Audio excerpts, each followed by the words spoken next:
porque los hechos quedan. He aquí el homenaje sincero al genio del Guaitapayana, Picaflor de los Andes, en la voz de Zósimo Bazán, el trovador Huanca.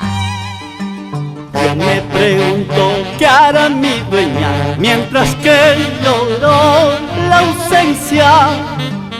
Ella no sabe que mi amor muere sin el fuego de su beso.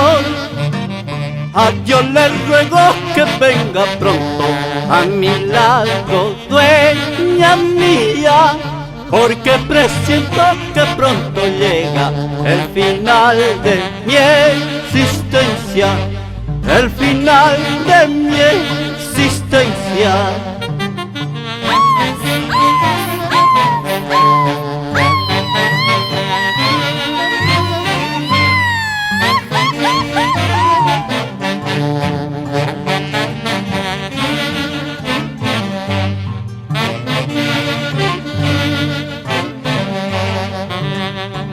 No me escucha la dueña mía clamando al cielo que vuelva.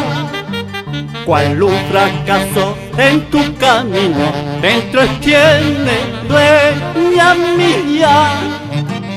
Quiero tus labios de beso ardiente sobre los míos de amor sangrante, y de tu pecho quiero el latido sobre los míos agonizante, sobre los míos agonizante.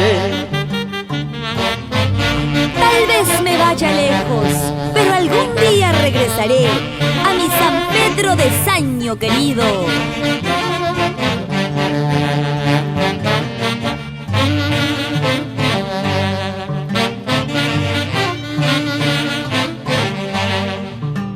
Mas no demores en tu retorno, dueña y señora. Verás tus besos en mi agonía, mi agua bendita, mi agua bendita.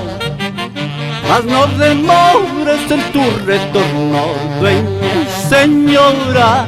Verás tus besos en mi agonía, mi agua bendita, mi agua bendita.